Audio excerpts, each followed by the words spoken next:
జై శ్రీరామ్.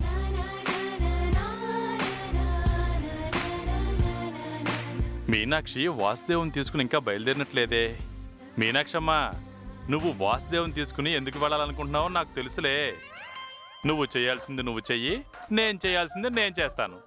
నేను కూడా మీతోనే వస్తానులే. జరిగేదంతా చూస్తాను. నేనేం చేయాలో అదే చేస్తాను.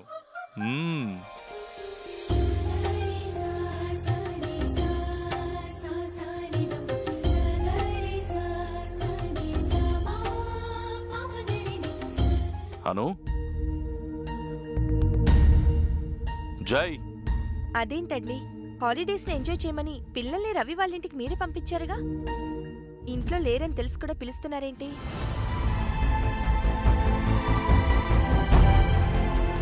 వెళ్లే ముందు వాళ్ళని ఒకసారి చూడాలనిపించింది, అందుకే పిలిచాను. 10 నిమిషాల ముందే ఫోన్ చేసి అనుతో జైతో మాట్లాడావు కదా బాబు. మీరు వచ్చేసరికి వాళ్ళు కూడా ఇంటికి వచ్చేస్తారు సార్. మీరు హ్యాపీగా వెళ్ళండి.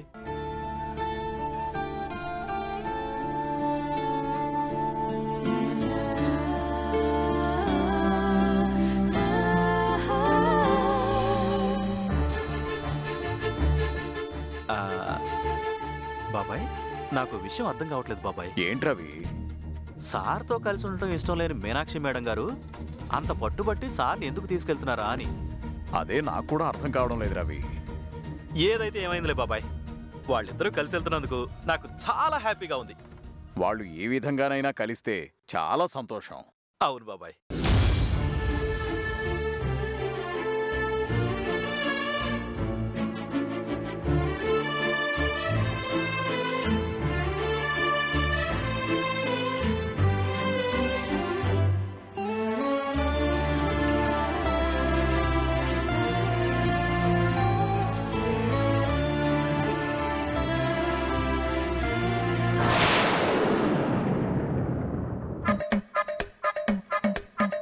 ఏంటమ్మా కారుకి అడ్డంగా వచ్చి ఆపేశావు? ఆపడానికే నిల్చున్నాను నాయనా. ఎందుకు? నేను చాలా దూరం పోవాలా. ఇదేమన్నా సిటీ బస్ అనుకున్నావా? నన్ను తీసుకెళ్లకుండా నువ్వు ఒక్కడుగు కూడా ముందుకు వెళ్ళలేవు నాయనా. చెప్తే అర్థం కదా నీకు? అంజమ్మా, నువ్వా? నేనే తల్లా. బండ్లో ఎక్కించుకోమని అడుగుతుంటే ఈ మొద్దబ్బాయి కసురుకుంటున్నాడు. ఏమండి, మీరెందుకు దిగారు? ఎవరు? ఆ కారెక్కించుకోమంటే చిరాకు పడుతున్నాడు బాబు. వెళ్తున్న కారాపై చిరాకు పడరా ఏంటి? అట్టా మాట్లాడతావేంటి బిడ్డ? నేనెవరో గుర్తుపట్టలేదా నువ్వు? చిటపటలాడుతూ జగడాలాడుకునే మీరు కలిసి వెళ్తున్నారు. మీ మనసులు కలిసి ఇద్దరూ ఒకటైపోయారా ఏమిటి? ఆ విషయాలన్నీ నీకెందుకు? వెళ్ళేక్కడి నుంచి. నీ భర్త నువ్వు ఇంకేమన్నా చెప్పాలా? ఇంకేమన్నా అబద్ధం చెప్పాలనుకుంటే చెప్పేయి. నేను చూడాలనుకుంటున్నాను నన్ను మోసం చేయడానికి నువ్వు ఎంత నీచానికి దిగజారగలవు అని. ఎందుకు ఆలియా, ఎందుకు నువ్వు ఇలా చేసావు? నీకు తెలుసు కదా, నానమ్మ తర్వాత నీ ఒక్కదానిని కదా నేను పూర్తిగా నమ్మేది. ఏమన్నావు నువ్వు?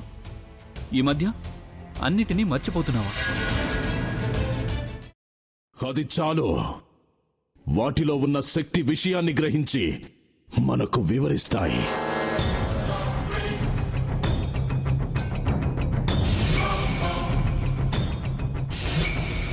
ఎవరు ఆ దండ విప్పొద్దు, గది తలుపులు తెరవద్దు.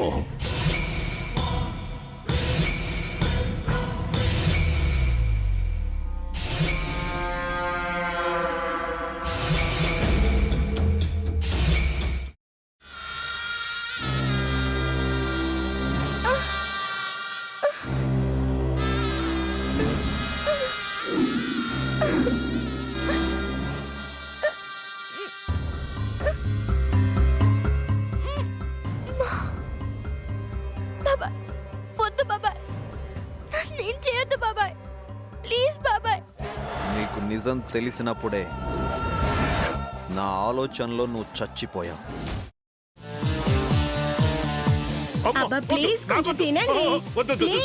భీమారావు గారు, మీరా? ఇగో మీరా కాదు, సక్కుబాయ్.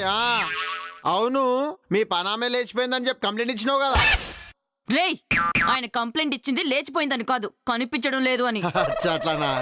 సరే మేడం. ఇడియట్. ఆ వంట మనిషి పేరేంటన్నారు? రత్తాలు మేడం. ఏం పెద్ద మంచి, నీ వంట మంచిని కూడా మేడం అని పిలుస్తావా? రే హాఫ్ బ్రెయిన్,